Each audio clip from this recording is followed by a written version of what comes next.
আলহামদুলিল্লাহ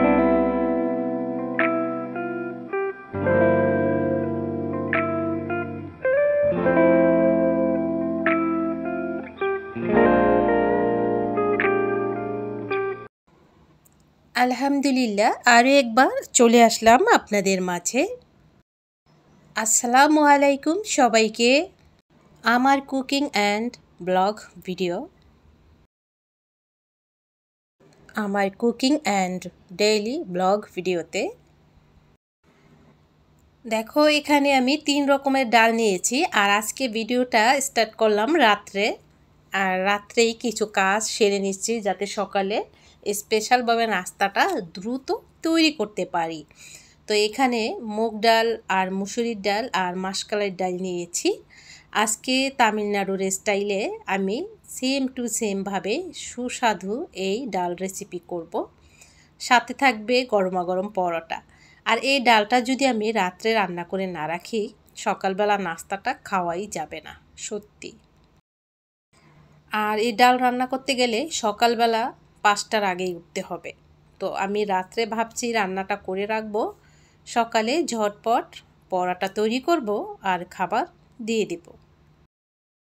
আলাদাভাবে দেখো ডাল ধুয়ে নিলাম, নিচে দেখা যায় কোনো পাথর কিছু থাকে, তারপরে হাঁড়িতে উঠিয়ে পানি দিয়ে দিলাম। এখানে আমি ডো তৈরি করে তাও নর্মাল ফ্রিজে রেখে দিব, সকালবেলা যাতে কোনো রকমের ঝামেলা না হয়। এখানে ময়দা নিলাম আর নর্মাল লবণ, নর্মাল পানি। তো দেখো ভালো করে একটু মিশিয়ে নিয়ে এখন আমি নর্মাল পানি দিয়েই নরম নরম একটা ডো তৈরি করে তারপরে ফ্রিজে রাখবো। এই কাজগুলো যাতে সকালবেলা ঝামেলা না হয়, দ্রুত নাস্তাটা রেডি করতে পারি, তাই রাত্রেই কিছু কাজ আমি আগে করে নিলাম। আর সকালবেলাটা ফুটফাট করে মনটাও ভালো থাকবে, ঝটপট নাস্তাটাও রেডি করে খেতে পারবো। ডালের উপরে ফেনা ফেনা এগুলো ফেলে দিলাম। আর দেখো ডোটা ভালো করে মেখে নিয়ে এখন প্যারা কেটে তারপরে রেখে দিব। আর সকালবেলা এরকম রেডি করা জিনিস যদি নাস্তা তৈরি করতে কার না ভালো লাগে বলো। তো এখানে আমি একটু তেল দিয়ে দিলাম যাতে ড্রাই না হয়ে যায়।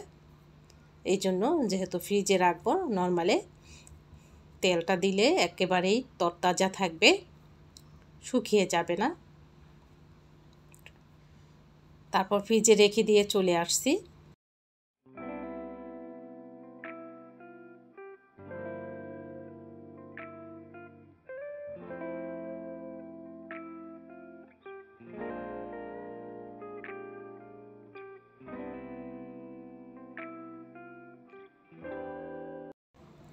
চলে আসলাম আবারও ডালের কাছে, কিছুটা কাঁচামরিচ দিয়ে দিলাম। আর দেখো এভাবে পেঁয়াজ রসুন আদার পেস্ট ব্যবহার করে আমি খুবই শান্তি পাচ্ছি, একেবারেই গ্রান সুন্দর। 2 টুকরো দিয়ে দিলাম পেঁয়াজের পেস্ট, আর রসুন আদা সমান সমান 2 টুকরো দিয়ে দিলাম। এটা আমার একটা দারুণ হিসাব। আর চাইলেও কিন্তু একেবারে সমান সমানে দেওয়া যায়, বেশি নয়। একটু লবণ দিয়ে দিলাম, কম হলে ভালো কিন্তু বেশি খাওয়া ভালো না। হলুদ দিয়ে দিলাম। তামিলনাড়ুতে এই ডালের রেসিপিটা বেশিরভাগ করে থাকে। আর ডাল পরোটা ভাতের সাথে দারুণ জমে যায়। এখানে শুকনো কিছুটা মশলা দিচ্ছি, 1/2 চামচ জিরার গুঁড়া, 1/2 চামচ দিয়ে দিব ধনিয়ার গুঁড়া। তোমরা একবার ট্রাই করবে, কথা দিলাম, খেয়ে ভুলতে পারবে না। আর এখানে দিয়ে দিচ্ছি আমি একটা আলু কেটে নিয়েছি, পেঁপে, চাল কুমড়ো আর টমেটো এখানে দিয়ে দিচ্ছি। এখানে দিতে পারো আরও গাজর দিতে পারো। এখানে আমি মটরশুঁটি 1/4 কাপের মতো দিয়ে দিলাম। তো বন্ধুরা, আমার কাছে যা যা ছিল সবজি তাই দিলাম। গাজরও দেওয়া যাবে, এখানে মন মতো সবজি দেওয়া যাবে।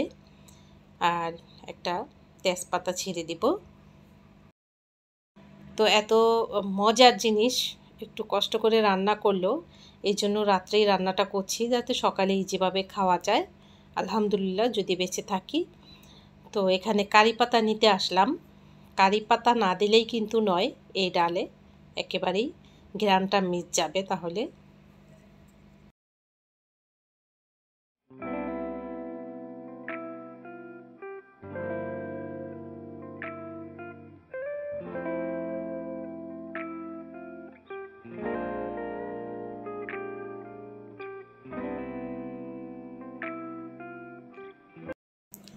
আমরা বাঙালিরা তো কারি পাতা পাই না, তো ইন্ডিয়া বলো তামিলনাড়ুতে বড়ো এই কারি পাতা দিবেই দিবে, বেশিরভাগ খাবারেই এইটার ফ্লেভারটা পাবে।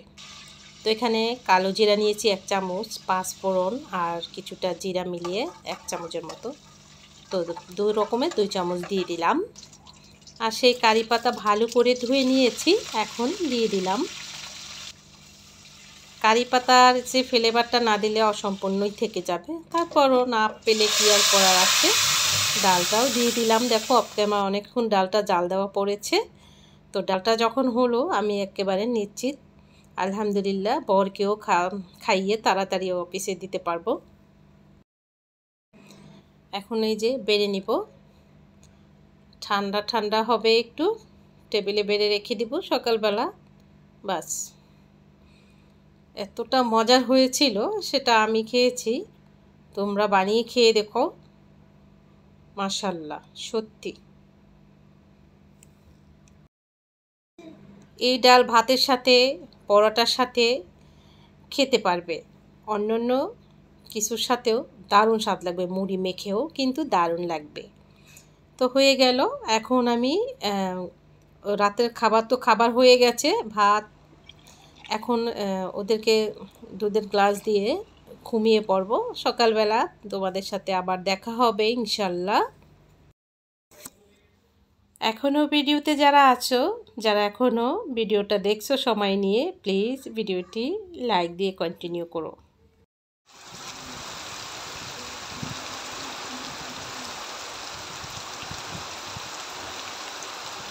দেখো সকালবেলা টিপ টিপ বৃষ্টি, এতটা ভালো লাগছে, আর হাওয়া দিচ্ছে, আর বৃষ্টি মোটামুটি ভালোই হচ্ছে।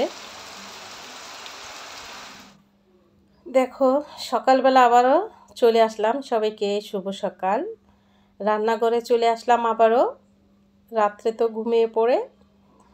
আর এই যে গ্লাস এবং জগটা মেজে নিচ্ছি, আর নিজে 3 দিন পরে আজ ভিডিও দিচ্ছি। সত্যি জ্বর অসুস্থ হই না, যখন হই একেবারেই 2-3 দিন লেগে যায়, 3 দিন 4 দিন 5 দিন 1 সপ্তাহ লেগে যায় সারতে। এতটা জ্বর হয়েছিল, তার মধ্যে মাথা ভার হয়ে আছে, ব্যথা প্লাস সর্দি এখন পেকে গেছে, তার মধ্যে আবার মেয়েটার জ্বর এসেছে। আমার আসলো জ্বর, তার একদিন পরে মেয়েরও আসলো। যাই হোক, এখন মেয়েকে একটু ঝটপট আগে নাস্তা কিছু দিয়ে নেই, রাত্রে হালকা পাতলা খেয়েছে, ভাত খায়নি ও। এখন ভাবলাম পরিষ্কার গ্লাসগুলো করে নিয়ে একটু সকালবেলা ফ্রেশ পানিটা খেতে ভালো লাগবে, ঝগেও পানি নেই, ভাবলাম একটু ধুয়ে নিই ঝগটা।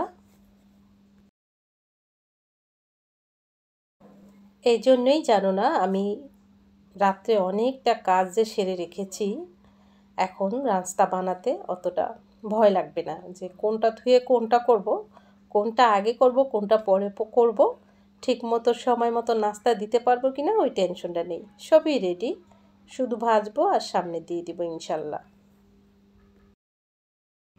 একজন দায়িত্বমান গৃহিণী হলে সত্যি কাজে ওই মাথায় আগেই ঘরপাক খায়, যে কোন কাজটা সেরে রাখলে সকালে একটু ইজি হয়, তাই না? তো এই তো পানি ভরে নিলাম, এখন মেয়েকে একটু দুধ হালকা একটু গরম করে দিলাম, একটা ডিম সিদ্ধ দিলাম, 2 পিস ব্রেড দিলাম, আপাতত খাবে ইনশাল্লাহ, আর মিস আসলে একটু পড়বে। আর এদিকে আমি দেখো বিছানা গুছানো হয়নি, সেগুলো গুছাবো অফ ক্যামেরাতেই। আগে নাস্তাটা বানিয়ে নিই। দেখো একেবারে নরম নরমই আছে, খুব সুন্দর আছে, তেল দিয়ে মেখে রেখেছি বিদায়। তো ফ্রাই প্যানটা বসিয়ে দিয়ে এখন আমি রুটি বানাবো, রুটিগুলো বানিয়ে আগে নিজেও খাবো। তবে আমি এতটা ডাল মজা হয়েছিল বিদায় 1.5টা মতো পরোটা খেয়েছি, যদি সুস্থ থাকতাম মনে হয় 2-3টা পরোটাই ডালতেই খেয়ে নিতাম, কেননা জ্বরের মুখ এতটা ছিল, মানে লাস্টে ডিমও খেতে মন চায়নি, কিন্তু ডাল মজা হওয়ার কারণে তাও মোটামুটি নাস্তাটা করতে পেরেছি। আর প্রত্যেকটা পরোটা মাশাল্লাহ।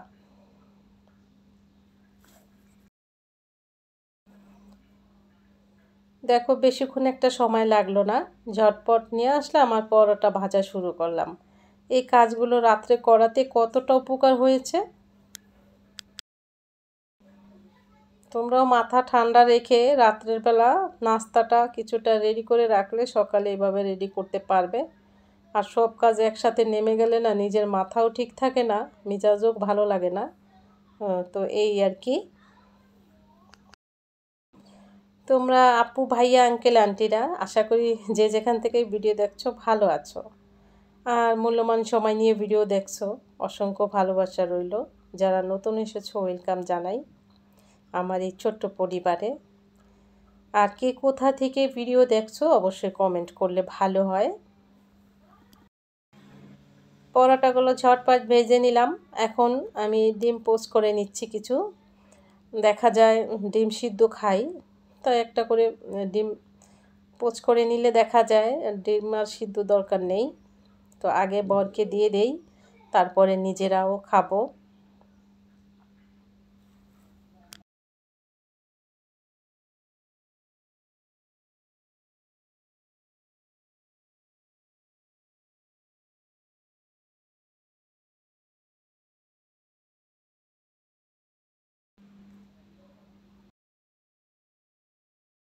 তো বর খেয়ে দিয়ে চলে গেল।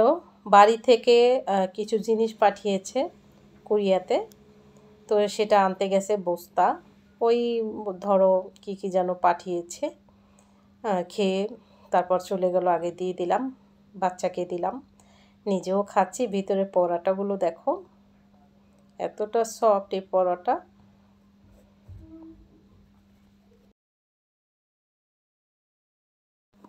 নাস্তা শেষ করলাম, আবার ছেলে ডাকছে দেখে যাও দেখে যাও। আমি বললাম কি দেখব? এই যে প্রজেক্টটা তৈরি করেছে, এটা ছেলে স্কুলে দিবে।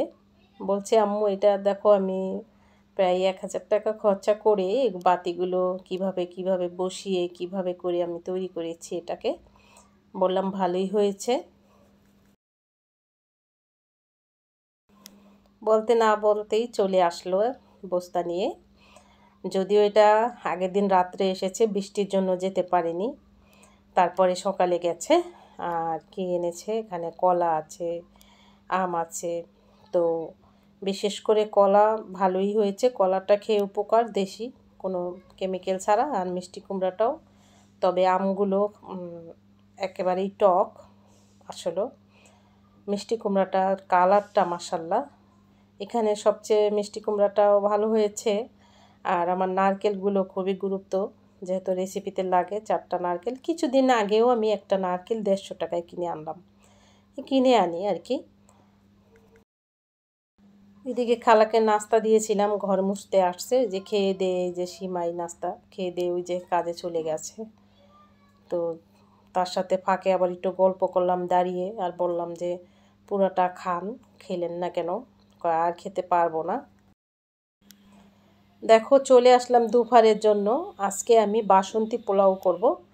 এখানে এই পোলাওটা আমি 1 কেজির মতো দেখো ধুয়ে ভালো করে শুকনা করে নিয়েছি পানি ছেঁকা দিয়ে। অবশ্যই আগের থেকে ধুবে, তারপর পানি ছেঁকে রাখবে যাতে পানি না থাকে। 1 চামচের মতো হলুদ দিলাম, আর লবণ দিলাম, আর 1 চামচের মতো ঘি। ঘিটা জমে গেছে, পুরোপুরি 1 চামচই হবে। এখন ভালো করে মেখে নিব ঘি, হলুদ এবং লবণের সাথে। বাসন্তী পোলাও, এই পোলাওটা তোমরা ঈদের সময় যদি রান্না করো সত্যি মনে রাখার মতো, মনে রাখবে খেয়ে। খালি পোলাওই খেয়ে নেবে। আমার বর তো বলছে কিছুই লাগবে না খেতে, আমি শুধু পোলাওই খাবো। এতটা মজার হয়েছে, একেবারে সিম্পলভাবে। এখানে 1 চামচ ঘি দিয়ে দিলাম, কিছুটা দারুচিনি, লবঙ্গ, তেজপাতা, এলাচ একদম ফেটে দিয়েছি, আর এখানে কিছুটা কাজু বাদাম আর কিশমিশ দিয়ে দিলাম। সামান্য একটু তেল দিলাম, পারলে পুরোটা ঘি দিয়েও রান্না করা যাবে। আমি তো ঘি মোটামুটি দিয়েছি পোলাওর সাথে মেখে। আবার লবণও দিয়েছি, এখন আর লবণ দেব না, লবণটা নামানোর আগে চেক করে দিবে। আর এই যে মেখে রাখা সেই রাইসটা আমি এখন দিয়ে দিলাম, কিছুক্ষণ ভাজা ভাজা করব। সত্যি এই বাসন্তী পোলাও আমি আর রান্না করিনি, তবে স্পেশাল ঈদ আয়োজনে কিন্তু রাখবে। কোনো ঝামেলা নেই, একেবারে সিম্পলভাবে রান্নাটা করলাম। আর ঘরোয়া উপকরণেই, কিছু লাগবে না এক্সট্রা। ফুটন্ত গরম পানি দিয়ে দিলাম এখন। 1 কেজি পোলাওতে 2 লিটার পানি লাগবে।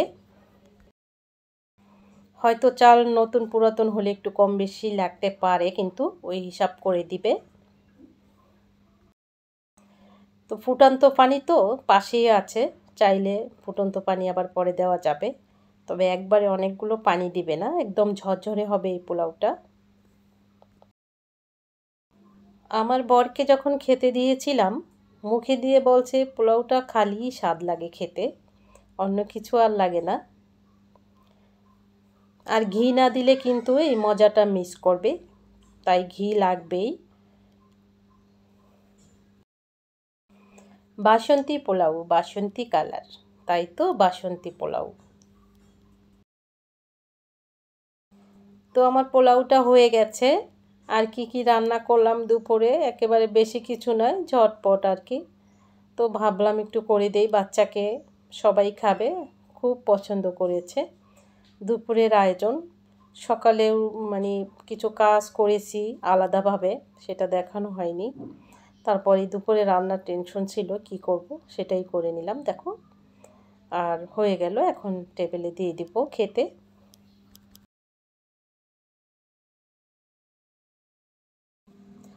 গ্রাম থেকে মিষ্টি কুমড়া আনলাম, দেখলে কাটলাম, সেখান থেকে কিছুটা নিয়ে ভেজে মাছের কুলে দিয়ে এভাবে হালকা পাতলা ঝোল, আর বাচ্চা দুজনের জন্য যে চিকেন রান্না করা হয়েছে। তো আমি আর বর তো ইলিশ মাছ দিয়ে পোলাওটা খেয়েছি, সাথে তো মিষ্টি কুমড়ার তরকারিটা আছেই। মাশাল্লাহ, কি বলবো, ভালো হয়েছে। তো বন্ধুরা, আমিও খেয়ে নিব। সত্যি সত্যি ভালো হয়েছে পোলাওটা, মন ভরে যাবে খেয়ে। তো আমিও খেয়ে নিচ্ছি। বন্ধুরা, আজকের ভিডিওটা কেমন হলো কমেন্ট করবে আর শেয়ার করে দিবে প্লিজ। আর ভিডিওটা এই পর্যন্তই, দেখা হবে অন্য কোনো ভিডিওতে অন্য কোনো সময়। সেই পর্যন্ত সবাই ভালো থাকবে আর সুস্থ থাকবে, এই কামনাই করি। আল্লাহ হাফেজ।